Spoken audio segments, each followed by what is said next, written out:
Hello. ಏನ್ doctor, ತಮ್ಮನಿಗೆ ಮದುವೆ ಮಾಡ್ತಾ ಇದೆಯಾ? ನಮಗೆ ಕೊಡ್ಬೇಕಾದ ದುಡ್ಡನ್ನ ಮರ್ತ್ಬಿಟ್ಟಿಯೋ ಹೇಗೆ? ನೋಡಿ, ನಿಮ್ಮ ಎಲ್ಲ ಅಮೌಂಟ್ನ ಮುಂದಿನ ವಾರ ಕಂಪ್ಲೀಟಾಗಿ ಕ್ಲಿಯರ್ ಮಾಡ್ತೀನಿ. ಇದಪ್ಪ ಮಾತು ಅಂದರೆ. ಆದರೆ ನಂಬಹುದಾ? ನೋಡಿ, ನನ್ನ ಕೈಯಲ್ಲಿ ಆಗಲ್ಲ ಅಂತಿದ್ರೆ ನಾನು ಹೇಳ್ತಾನೆ ಇರಲಿಲ್ಲ. ನಿಮ್ಮ ದುಡ್ಡು ಮುಂದಿನ ವಾರ ನಿಮ್ಮ ಕೈಲಿರುತ್ತೆ. ಮಾತಿಗೆ ತಪ್ಪಿದ್ರೆ ಆಸ್ಪತ್ರೆ ನನ್ನ ಕೈಯಲ್ಲಿರುತ್ತೆ. ಕೇಳಿಸ್ಕೊಂಡೇನಪ್ಪ ಮೇಡಮ್ ಹೇಳೋದನ್ನ? ಖಂಡಿತ ಸೆಟ್ಲ್ ಆಗುತ್ತೆ. ಆದರೆ ಪ್ಲೀಸ್ ಒಂದು ರಿಕ್ವೆಸ್ಟ್ ಇದೆ, ಪದೇ ಪದೇ ಫೋನ್ ಮಾಡಬೇಡಿ. ಒಂದು ವಾರ ಆದಮೇಲೆ ನಾನೇ ಕಾಲ್ ಮಾಡ್ತೀನಿ.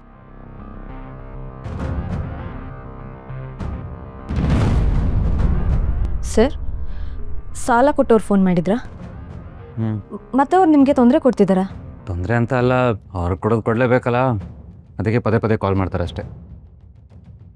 ಹೋಗಲಿ ಬಿಡಿ, ಸದ್ಯಕ್ಕೆ ಸಂಜು ಮದುವೆನ ನೀಟಾಗಿ ಮಾಡಿಬಿಟ್ರೆ ಸಾಕು. ಅವ್ನು ಗಲಾಟೆ ಮಾಡಿ ಸ್ವಲ್ಪ ಕಡಿಮೆ ಆಗುತ್ತೆ. ನಿಮಗೆ ಅವನ ಮೇಲೆ ನಂಬಿಕೆ ಇದೆಯಾ? ನನಗೆ ಅವನ ಮೇಲೆ ಸ್ವಲ್ಪ ಡೌಟ್ ಇದೆ ಸರ್.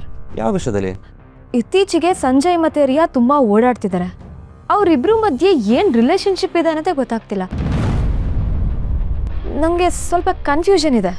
ನೀವು ಯಾಕೆ ಹಾಗೆ ಅನ್ಕೋತೀರಾ? ಫ್ರೆಂಡ್ಶಿಪ್ಪಲ್ಲಿ ಓಡಾಡ್ತಿರ್ಬೋದಲ್ಲ. ಇರ್ಬೋದು ಸರ್, ಆದರೆ ಅದು ಯಾಕೋ ನನಗೆ ಫ್ರೆಂಡ್ಶಿಪ್ ಥರ ಕಾಣಿಸ್ತಿಲ್ಲ. ಹಾಗಂತ ಏನೂ ಗೊತ್ತಿಲ್ಲದೆ ಸಂಶಯ ಪಡೆದು ತುಂಬ ತಪ್ಪಾಗುತ್ತೆ ಅಂತ ಸುಮ್ಮನಿದ್ದೀನಿ. ಹೌದಾ? ನೀವು ಹೀಗೆ ಹೇಳ್ತಿದ್ರೆ ಅಂದಮೇಲೆ ಅದ್ರ ಬಗ್ಗೆ ಯೋಚನೆ ಮಾಡಲೇಬೇಕು. ಕರ್ಣ, ನಂಗೆ ತುಂಬ ಸಂತೋಷ ಆಗ್ತಿದೆ ಕಣೋ. ಸಂಜುಗೆ ಮದುವೆ ಅಂತ ಆದರೆ ಮೊಂಡಾಟ ಎಲ್ಲ ಬಿಟ್ಟು ಹೊಸ ಮನುಷ್ಯ ಆಗ್ತಾನೆ ಅನ್ನೋ ಭರವಸೆ. ಹೌದಮ್ಮ, ಹಾಗಾಗಬೇಕು.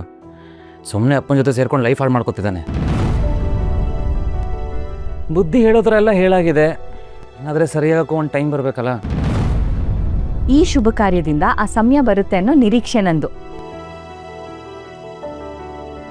ನೀನೇ ಮುಂದೆ ನಿಂತು ಎಲ್ಲ ನಡೆಸ್ಕೊಡ್ತೀನಿ ಅಂದ್ಯಲ್ಲ, ನಂಗೆ ಇನ್ಯಾವ ಚಿಂತೆನೂ ಇಲ್ಲ.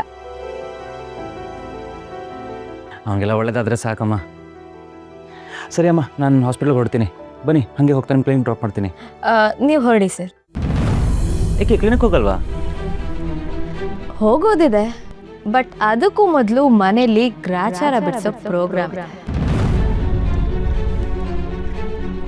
ಏನು ಮಾಡೋಕೆ ಹೊರಟಿದ್ದೀರಾ? ಸರ್ಪ್ರೈಸ್, ನೀವು ಹೊರಡಿ. ಏನೋ ಒಂದು ತರಲೆ ಮಾಡ್ತಿರ್ತೀರಾ. ಅಮ್ಮ ಬರ್ತೀನಿ, ಬಾಯ್. ಸರಿ ಕಂದ.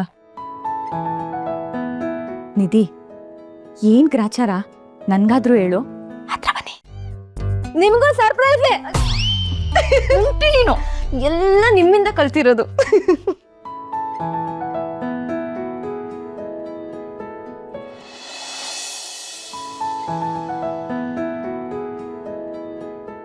Sir, good morning sir. Good morning.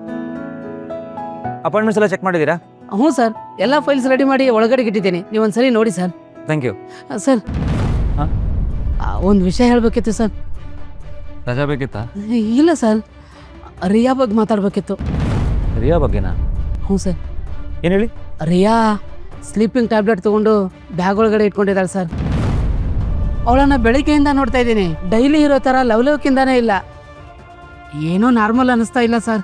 ಆ ಸ್ಲೀಪಿಂಗ್ ಟ್ಯಾಬ್ಲೆಟ್ನ ಯಾರಿಗೋಸ್ಕರ ತೊಗೊಂಡ್ಲು ಅಂತಲೂ ಗೊತ್ತಿಲ್ಲ. ನೀವೊಂದ್ಸರಿ ಬೇಗ ಹೋಗಿ ಅದನ್ನ ವಿಚಾರಿಸ್ತೀರಾ ಸರ್? ನಾನು ವಿಚಾರಿಸ್ತೀನಿ. ಆಯ್ತು ಸರ್.